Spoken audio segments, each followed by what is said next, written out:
সুন্নত না পড়ে শুধু ফরজ নামাজ আদায় করলে হবে কিনা? সুন্নত না পড়ে ফরজ নামাজ আদায় করলে হবে। কি হবে? লবণ ছাড়া তরকারি হবে। লবণ ছাড়া কি হবে ভাই? লবণ ছাড়া তরকারি কি হয় না হয় না? লবণ ছাড়া তরকারি হয় না? মরিচ ছাড়া তরকারি হয় না? হলুদ ছাড়া তরকারি হয় না? তেল ছাড়া তরকারি হয় না? তো সব ছাড়াই তো তরকারি হয়। পানি আর একটু সবজি সিদ্ধ করে নিলে সেটাও কি হয়? এক রকমের তরকারি হয়। তো সুন্নত নামাজ না পড়ে শুধু ফরজ পড়লে এইরকম নামাজ হবে আর কি, হবে, কিন্তু ভালো করে হবে না। মনে রাখবেন, ৫ ওয়াক্ত ফরজ সালাতের আগে পরে বিভিন্ন সুন্নত সালাত যে শরীয়তে রেখেছে, এটি আমাদের ফরজ সালাতের পরিপূরক। ফরজ সালাতের জন্য রিহার্সেল, প্রস্তুতিমূলক আয়োজন। আবার কিয়ামতের ময়দানে বান্দার যদি ফরজ আমলে ঘাটতি হয়, নফল আমল দিয়ে আল্লাহ তাআলা পূর্ণ করবেন।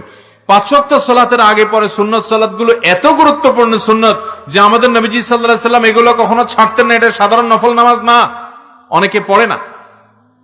এটা সাধারণ সালাতের মতো না, এটা গুরুত্ব আছে। নবীজি সাল্লাল্লাহু আলাইহি ওয়াসাল্লাম এটা ছাড়তেন না।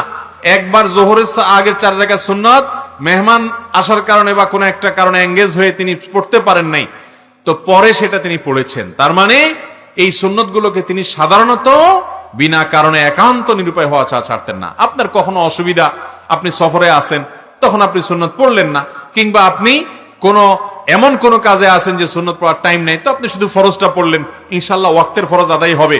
হঠাৎ এরকম হয়েছে বিশেষ কোনো কারণে, গুনাহ হবে না।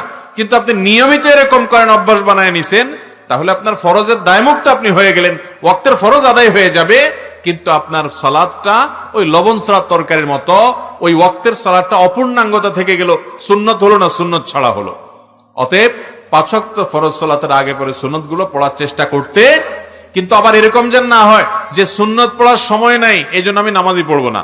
আপনার সময় কম আছে, সুন্নত বাদ দিয়ে শুধু ফরজ পড়েন, তারপরে আপনাকে ওয়াক্তের ফরজ আদায় করতে, ওয়াক্তের মূল রাকাত হলো ফরজগুলো, সুন্নতগুলো ওয়াক্তের মূল রাকাত না। যেমন আপনাকে যদি জিজ্ঞাসা করা হয় জোহরের সালাত কয় রাকাত, আপনি কয় রাকাত বলবেন? 4 রাকাত। জোহরের মূল সালাত কয় রাকাত? 4 রাকাত। তার আনুষঙ্গিক সুন্নাত সালাত আছে, মূল সালাত 4 রাকাত। কখনো যদি আপনার মনে হয় আপনি ক্রিকেট খেলার দেখতে গিয়া একেবারে নেশায় বুধ হয়ে গেছেন, এখন আপনার সুন্নত সহ আগে 4 রাকাত, পরে 2 রাকাত, ফরজ সহ 15 মিনিট আপনি সালাত আদায় করবেন না, কারণ 1 ওভার বাকি আছে, মাত্র 6টা বল এর মধ্যে শেষ হয়ে যাবে। এই ফাঁকে আপনি নামাজ পড়তে গেলে আপনি এটা মিস করতে চাচ্ছেন না।